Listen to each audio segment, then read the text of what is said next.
નમસ્કાર, આપ જોઈ રહ્યા છો સ્પાર્ક ટુડે ન્યૂઝ। નર્મદા જિલ્લાની રાજનીતિમાંથી આ સમયના સૌથી મોટા અને મહત્વના સમાચાર સામે આવી રહ્યા છે। વર્ષો સુધી ભારતીય જનતા પાર્ટીના કબજામાં રહેલી નર્મદા જિલ્લા પંચાયત પર હવે આમ આદમી પાર્ટીએ પોતાનો ભગવો લહેરાવાના બદલે ઝાડુ ફેરવી દીધું છે, સત્તા કબજે કરી લીધી છે। દેડિયાપાડાના ધારાસભ્ય ચૈતર વસાવાની આગેવાનીમાં જિલ્લા પંચાયત ખાતે પ્રમુખ અને ઉપપ્રમુખની વરણી પ્રક્રિયા સત્તાવાર રીતે પૂર્ણ કરવામાં આવી છે। જિલ્લા પંચાયતના ઉપપ્રમુખ નધાતપુર બેઠક પરથી ચૂંટાયેલા સંગીતાબેન વિક્રમભાઈ તડવી બન્યા છે અને અંજનાબેન અનિરુદ્ધ વસાવા જિલ્લા પંચાયતના પ્રમુખ તરીકે સામોટ બેઠક પરથી ચૂંટાયા છે। આ ઐતિહાસિક જીતના પગલે આમ આદમી પાર્ટીના કાર્યકરોમાં ભારે ઉત્સાહ અને જશ્નનો માહોલ જોવા મળી રહ્યો છે। જિલ્લા પંચાયત ભવન ખાતે કાર્યકરોએ ફટાકડા ફોડી ગુલાલ ઉડાડીને પરિવર્તનના ગગનભેદી નારા લગાવ્યા હતા।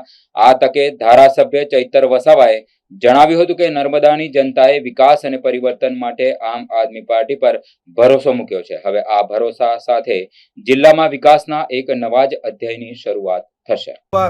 પૂર્ણ બહુમતીથી આમ આદમી પાર્ટીની જિલ્લા પંચાયત બની છે અને આમ આદમી પાર્ટીની જિલ્લા પંચાયત બની છે ત્યારે પહેલીવાર જિલ્લા પંચાયતના પ્રમુખ તરીકે અંજનાબેન વસાવાની નિમણૂક થઈ છે, ઉપપ્રમુખ તરીકે સંગીતાબેન તડવીની નિમણૂક થઈ છે। ત્યારે અમે બધા ખુશીનો આજે ખુશીનો અમારા માટે ઉત્સવ છે। સાથે સાથે આ પ્રસંગે અમે નર્મદા જિલ્લાના તમામ લોકોનો આભાર માનીએ છીએ। આ જીત એ નર્મદા જિલ્લાની લોકોની જીત છે। સાથે સાથે વિશ્વાસ આપીએ છીએ, ખાતરી આપીએ છીએ, જે પણ સમસ્યાઓ, જે પણ પ્રશ્નો જેનું નિરાકરણ આજ દિન સુધી નથી થયું એવા તમામ પ્રશ્નોનું નિરાકરણ સત્વરે આવે એ પ્રકારની કામગીરી અમે બધા સાથે રહીને કરીશું। એક ધારાસભ્ય તરીકે મારી પણ જવાબદારી છે। જિલ્લા પ્રમુખ, ઉપપ્રમુખ અને અમારા તમામ સમિતિઓના અધ્યક્ષો બધા સાથે રહીને મંત્રણા કરીને, પરામર્શ કરીને બધા નર્મદા જિલ્લાના છેવાડાના વ્યક્તિનું કામ થાય એ પ્રકારની અમારી કામગીરી હશે।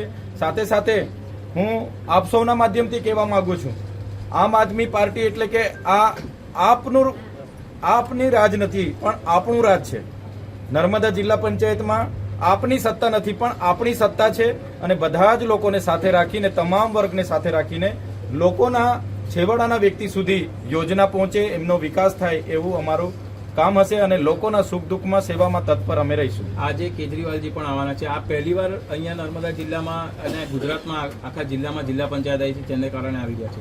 ચોક્કસ તમે જોશો, ત્રીજો પક્ષ ગુજરાતમાં નહીં ચાલે એવી જે માન્યતા હતી એ અમે તોડી છે।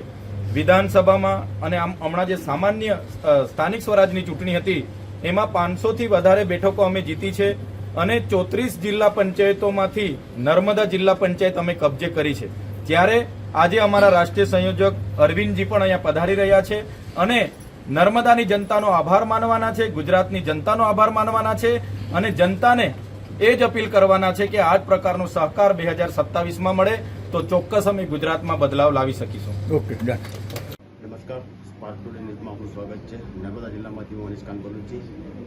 નર્મદા જિલ્લાની જિલ્લા પંચાયત જે સૌ પ્રથમવાર આપણે કબજે કરી છે, જેના પ્રમુખ અને ઉપપ્રમુખની આજે ધારાસભ્ય ડેડિયાપાડાના ધારાસભ્ય ચૈતરભાઈ વસાવાની ઉપસ્થિતિમાં એમને પદભાર સંભાળવા માટે જે એ કર્યું છે, નિમંત્રણ કરેલું હતું અને એમને પદભાર આજે કાર્યકાર સંભાળી લીધેલો છે। એવામાં અમારી જોડે રાજ્યના આપના જિલ્લા પ્રમુખ અંજનાબેન અનિરુદ્ધભાઈ વસાવા મોજૂદ છે। આપણે એમને જ પૂછીશું કે ભાઈ તમારી આગળની રણનીતિ શું છે। અંજનાબેન, સૌપ્રથમ તો પહેલા સ્પાર્ક ટુડે ન્યૂઝ તરફથી આપને ખૂબ ખૂબ અભિનંદન, જે આપ પ્રમુખ પદ તરીકે નિમાયા છો।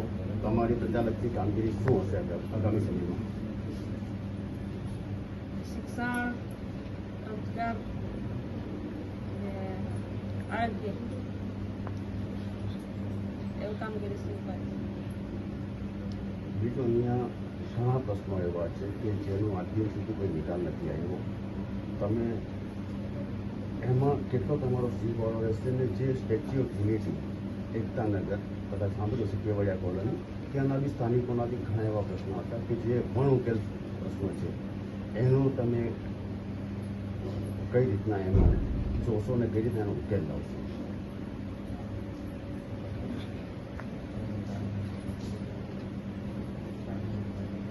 જાણીને નિકાલ કરીશ।